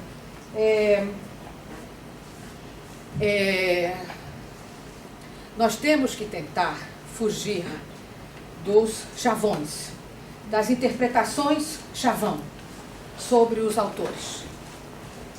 Eu sei que dá muito trabalho, porque o chavão já está pronto, todo mundo fala, todo mundo repete. Não repete só verbalmente, repete às vezes por escrito. Só que os chavões são limitados e limitantes. É preciso, se alguma coisa nos interessa muito, e para mim interessava muito metáfora, então ler metáfora de vários autores, de várias disciplinas, de várias linhas de pensamento diferentes. Inclusive os caretas, se for necessário. Não é? Por que não? E ver, porque às vezes o careta não é tão careta assim. O Aristóteles é uma coisa, quando eu observo muito que em certos ambientes, quando você quer dizer que alguma coisa é péssima, eu digo, isso aí é aristotélico, o pensamento aristotélico. Eu fico assim, por que tem que ser assim? Por que tem que ser assim? Existem características do pensamento aristotélico que são incompatíveis com outros pensamentos e que, nesses outros pensamentos, nós encontramos... como é que eu posso dizer, processos de discurso, processos de pensamento, que nos são caros e nos são interessantes, mas não é por isso que eu preciso taxar aristotélico, ou seja lá o que for, ou pós-moderno, ou pré-moderno, ou seja lá o que for. Esse preconceito intelectual, para mim, é extremamente nocivo. Ele não só é nocivo nas relações interpessoais, mas ele é nocivo aqui dentro. Ele é nocivo aqui dentro, dentro de tudo.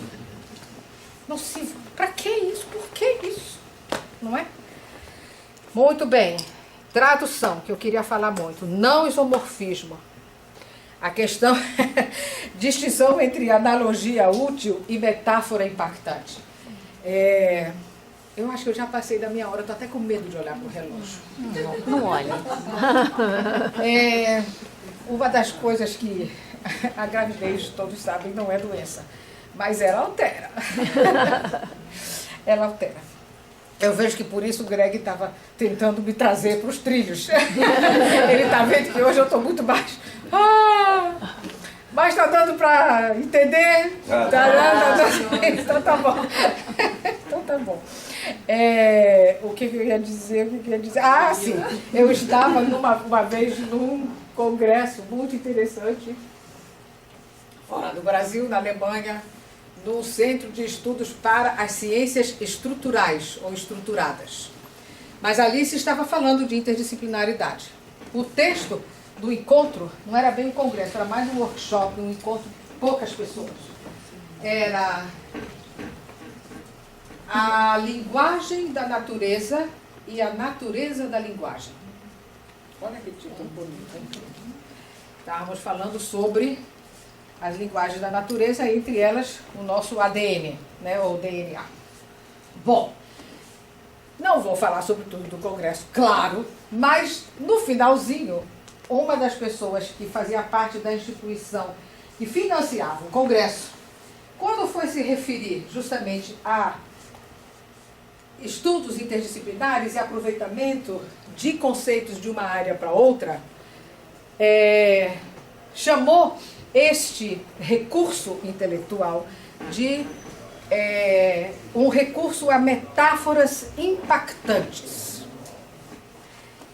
Só que esse metáfora impactante, devia estar até entre aspas aí no meu slide, era uma maneira pejorativa de se referir a tirar um conceito de uma área e pegar na outra. Porque ela aqui estava se referindo a essa questão que a metáfora realmente traz para a nossa cognição, que é justamente estudada por Aristóteles, quando ele faz análise da mímese platônica. E o que ela estava querendo dizer? Que mexe com a nossa cognição, a metáfora. A gente pensa que está entendendo, mas não está entendendo nada. É impactante, mas que não traz realmente um acréscimo epistêmico, um acréscimo de entendimento daquilo sobre o que eu estou falando. Então, eu achei isso extremamente importante, porque as críticas são importantes quando são feitas por pessoas que estão, que refletiram sobre o tema. Ela reflete sobre o tema. Era uma pessoa que ocupava uma posição relevante, ela não está ali à toa. E ela usou esse termo, metáfora impactante, que ficou gravado na minha memória, e eu falei assim, gente, eu preciso pensar como eu vou discriminar uma migração mimética conceitual não isomorfa de uma metáfora impactante, porque eu não quero só fazer metáforas impactantes. Então isso aí é uma questão, outra que eu deixo para pensar. E essa busca resultou numa espécie de explicitação do que eu quero que a minha migração conceitual traga, não é? Ela primeiro trabalha no entorno. O entorno ajuda. Você pensa no seu conceito, nos conceitos relacionados aqui, ali, e como eles podem se sobrepor, como eles se relacionam. Então, o entorno conceitual é uma primeira É o primeiro caminho para que você não possa ser chamado de um metaforista impactante apenas, sem agregação de conteúdo epistêmico, conteúdo de saber. E quando a gente pensa nisso, eu imaginei que epistêmico, agregar epistêmico é ter fertilidade epistêmica, é ser um caminho de multiplicação, de expansão. Então, as metáforas e analogias são de todo um entorno e elas aqui têm que fazer sentido. Agora, isso de fazer sentido é uma construção do pesquisador. O que quer dizer fazer sentido? Faz sentido em que sentido? Quando é que algo faz sentido dentro de uma pesquisa? Faz sentido por quê? Então aí a gente volta em questões que são metodológicas e que dizem respeito ao que foi que motivou a nossa pesquisa. Qual é o nosso problema de pesquisa? Quais são as hipóteses que eu estou assumindo como verdadeiras para estabelecer este problema, para tratar este problema? Que método eu estou utilizando para trabalhar este problema, colher dados, colher informações? Que tipo de pesquisa eu estou fazendo? Uma pesquisa de campo, em que eu vou pegar questionários, ou uma pesquisa bibliográfica? O que eu estou fazendo? Que tipo de resposta eu quero para as minhas questões, baseada nos problemas? E lá no finalzinho, eu ainda posso botar uma cereja e dizer, tá vendo como, diante disso tudo, aquelas hipóteses tão legais, ou tive que mudar de hipótese no meio do caminho, porque quando eu cheguei no ponto aqui, aquela hipótese não sei qual, não estava bem. Então, é uma orquestra. É uma orquestra. E a gente vai ajustando. A gente vai ensaiando e vai ajustando.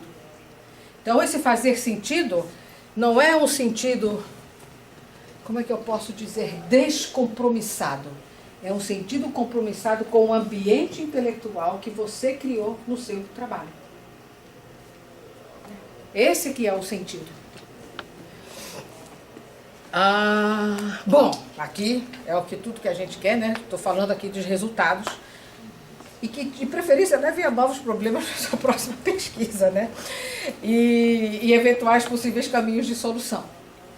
Então, aqui a gente falou em alguma coisa que faz parte da metodologia de pesquisa, que é justamente isso de a gente estar bem consciente, além dessas coisas epistêmicas, desses aspectos epistêmicos que eu falei, ontológicos, a própria que tipo de epistemologia, que tipo de teoria, que tipo de técnica. Eu também, quando vou escrever o meu texto, eu tenho que pensar o que eu estou assumindo, que hipóteses eu estou assumindo, que hipóteses eu gostaria de confirmar ao final.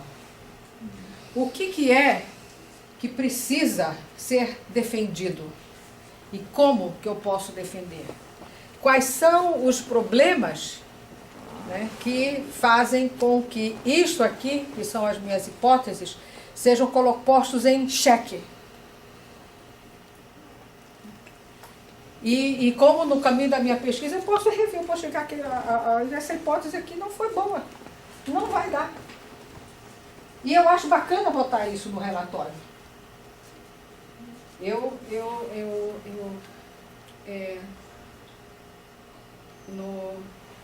Agora já não me lembro mais em qual foi. Foi aqui, no HCTE, na minha tese. Eu comecei com uma hipótese, no meio do caminho eu joguei lá fora e expliquei por quê.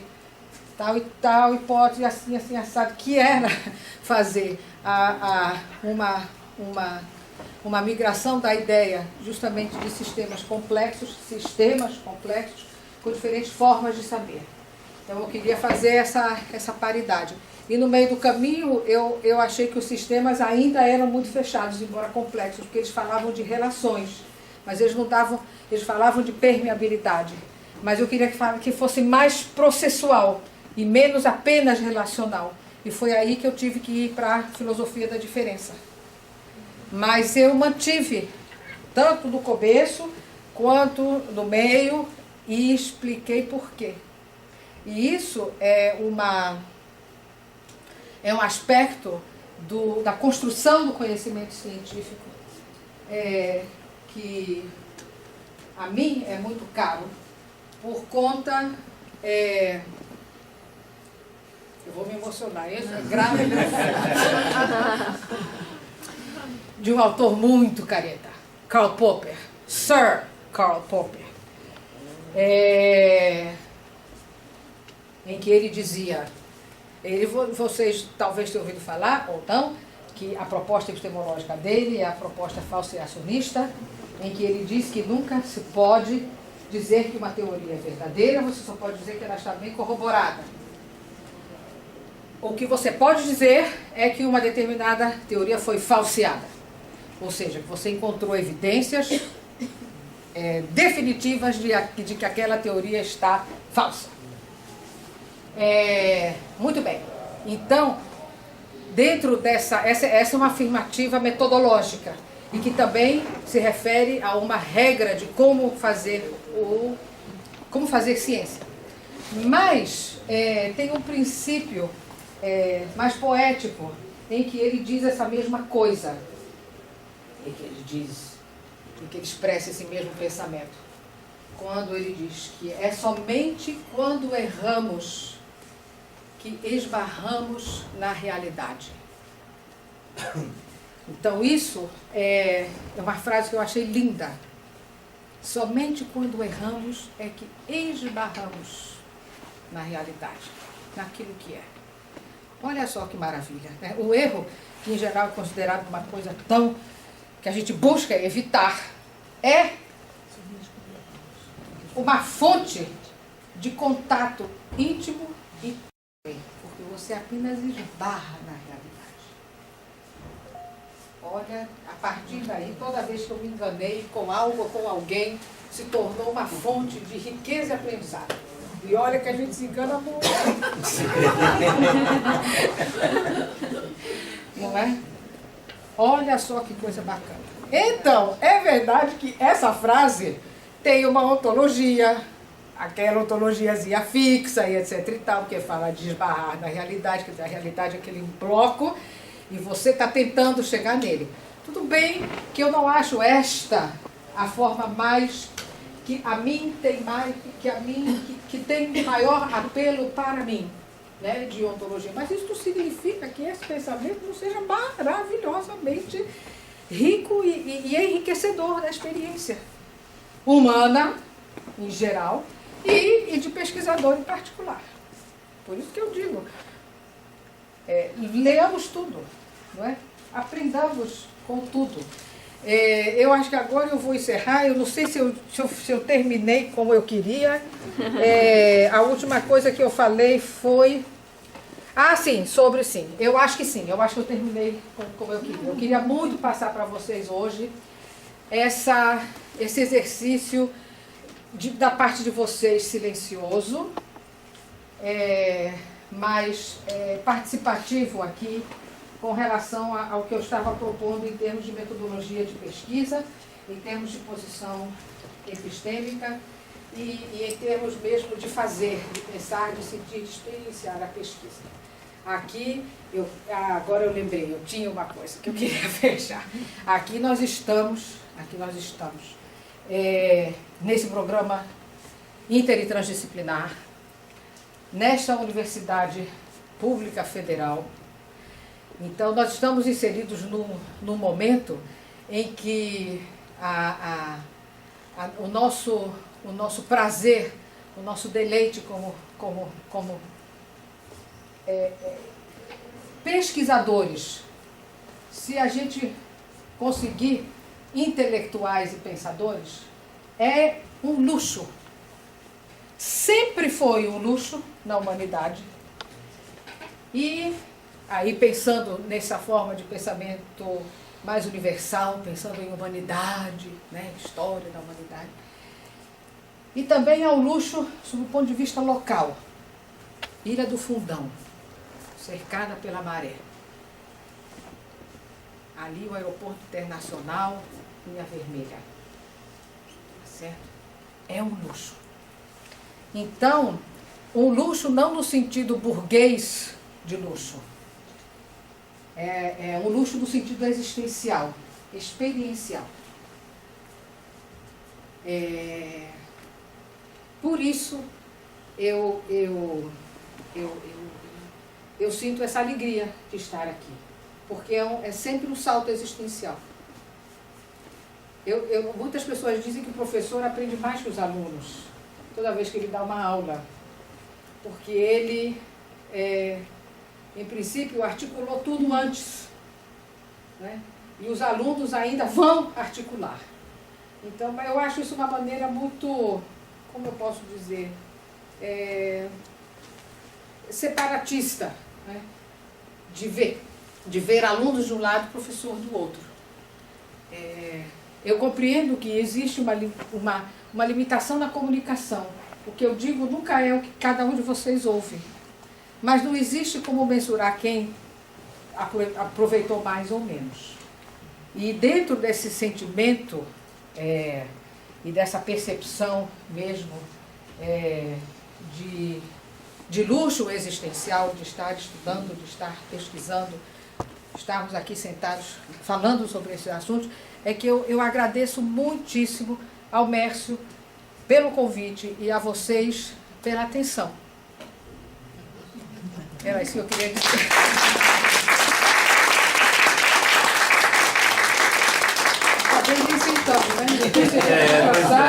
Olha, nós temos 5 minutos. Perguntas rápidas.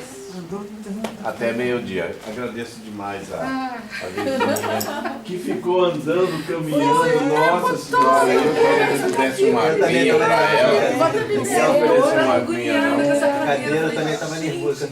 Fechar os olhos, eu falei, essa cadeira. E esse negócio da maternidade alta fez ela se abrir muito mais do que da última coisa, não foi? Falou que nem uma mãe e uma mestra. Pode ser. Ela já é mater e magíster. Então, vamos lá? Pois não. Senhor, com licença. Não é uma pergunta, mas eu gostaria da atenção de vocês por alguns minutos para falar com a senhora. Eu vou ter que colocar de pé para falar, porque a senhora é digna realmente dessa posição. E eu quero usar esse momento para usar uma palavra muito importante que eu acho que me acompanha ao longo da vida, que é gratidão. E eu quero dizer muito obrigada. Muito obrigada pelo sacrifício, por estar aqui. Muito obrigada porque eu me sinto muito honrada.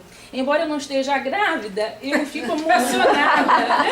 Eu fico emocionada porque é a maiêutica de Sócrates, é o parto das ideias acontecendo na minha vida e na minha história, na minha trajetória. E assim, quando a senhora fala do lixo e do luxo, eu vejo a presença do luxo na minha vida de uma forma muito nítida. E hoje é um dia muito marcante para mim, porque eu aprendi a ler no meio do lixo, eu catava livros, e eu aprendi a ler assim. E me formei como professora e comecei a ensinar os meus alunos a lerem, né? Só que esse espaço do saber, né? Esse local do saber, hoje aqui eu estou como ouvinte, e essa questão está sendo tão maravilhosa para mim, porque eu estou me sentindo parte integrante desse processo de não ver, né, as pessoas como lixo, vê-las como luxo.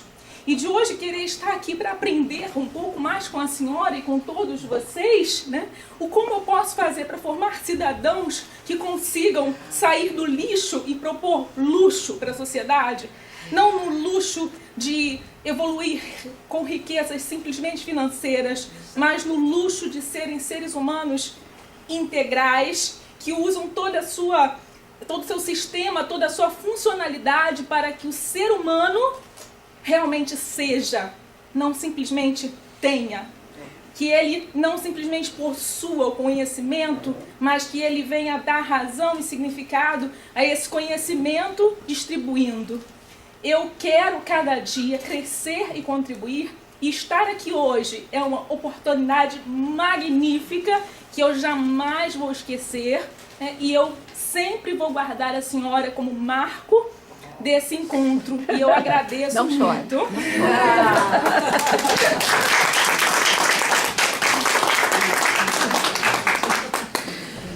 Ai, Wittgenstein, não se Daqui a pouco emocione. todo mundo vai chorar. Pois é. Ai, Mais meu alguma? Alguém quer falar mais alguma coisa?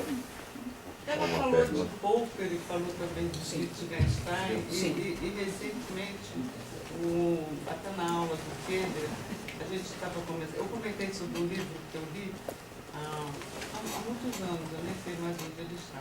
E que eu confesso que eu não entendi muito bem qual era a discussão que tinha deixado o Wittgenstein tão furioso com Popper.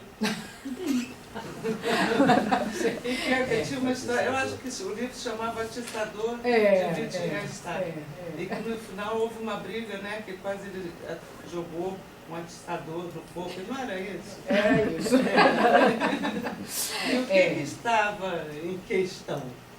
Olha, eu não li este livro, infelizmente. Então, eu não saberia dizer, em particular, Exatamente. qual foi a disputa entre os dois. Mas, sendo esse Wittgenstein provavelmente o segundo Wittgenstein, o que eu acho que acontece, a grande disputa era justamente a posição epistêmica popperiana em contraposição, aliás, a do segundo Wittgenstein é totalmente contraposta à posição epistêmica popperiana. O Popper acredita em conhecimento objetivo, ele acredita em regras específicas para o desenvolvimento da ciência. A tradição popperiana falseacionista veio criticando a posição de que existem maneiras precisas e definitivas de relacionar ciência e experiência, ciência e experimento, que confirmem a teoria. Então, eu tenho uma teoria, eu faço experimento em que os elementos se comportam de acordo com a teoria, isso significa que a teoria é verdadeira. A grande crítica de Popper é que isso não pode ser feito, entre outros motivos, porque esta teoria é uma afirmação universal e o experimento é uma instanciação particular. Então, mesmo que eu faça infinitas, e eu jamais poderei fazer, só no caso que eu pudesse fazer infinitas repetições, é que eu poderia afirmar a verdade universal da teoria. Então, como eu não posso fazer infinitas instanciações, nem posso fazer todas as instanciações, porque o todo sempre vai ser maior, porque sempre vai haver mais uma que eu poderia fazer e não fiz para ter certeza.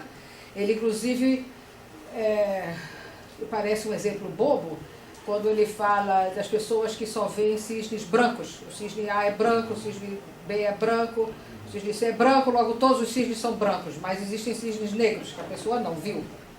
Então, a teoria, todo cisne é branco, jamais sua veracidade pode ser verificada, porque sempre pode acontecer de, embora eu só ver cisnes brancos e haver muitos cisnes brancos, uma quantidade imensa de cisnes brancos, pode ser que haja um cisne negro ou pardo, ou seja lá como for. Então, o que Popper está sendo é muito sério em relação a esta ideia de que as teorias são universais. Se elas são universais, eu jamais posso corroborá-las integralmente através de experimento, porque sempre há a possibilidade de aparecer algo diferente do que a teoria está dizendo. Por isto é que ele diz, o que eu posso se eu tenho a teoria, todos os cisnes são brancos, e eu venho a ter sorte de encontrar um cisne pardo, eu posso dizer, esta teoria é falsa.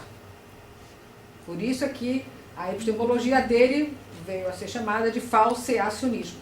Eu posso ter certeza do erro da teoria, eu não posso ter certeza do acerto, da verdade universal da teoria.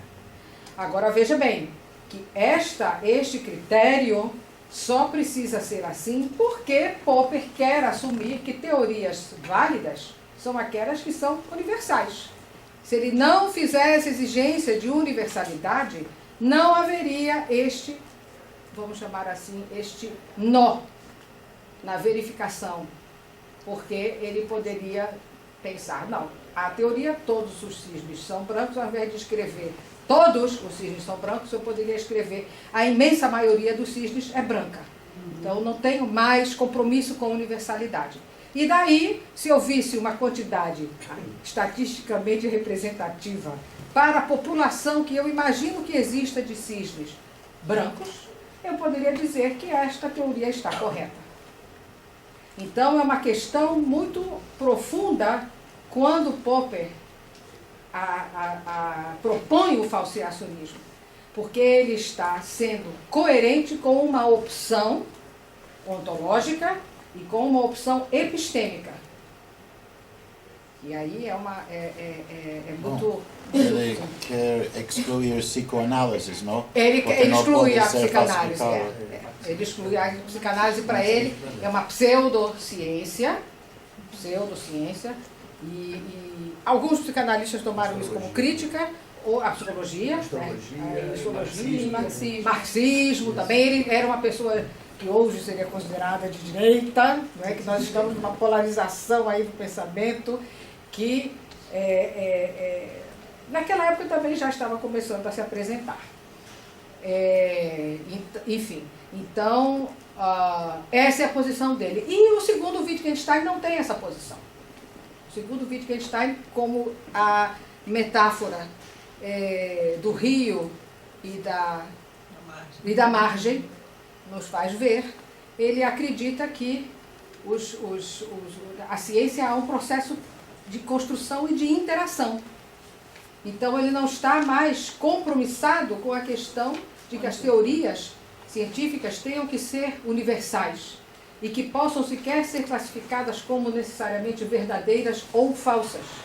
Aquele dualismo, né, de um dos slides, se transformou em algo que é mais um pluralismo e talvez até um processualismo, o segundo Wittgenstein. Agora, eu não sei se foi isso que foi discutido nesse livro em particular. Eu vou deixar meu livro de novo. Procure seu livro de novo. Aí depois a gente se encontra de novo, você me fala. Esse seu segundo Wittgenstein me lembra até um pouco Heráclito. Sim, com certeza. Exatamente.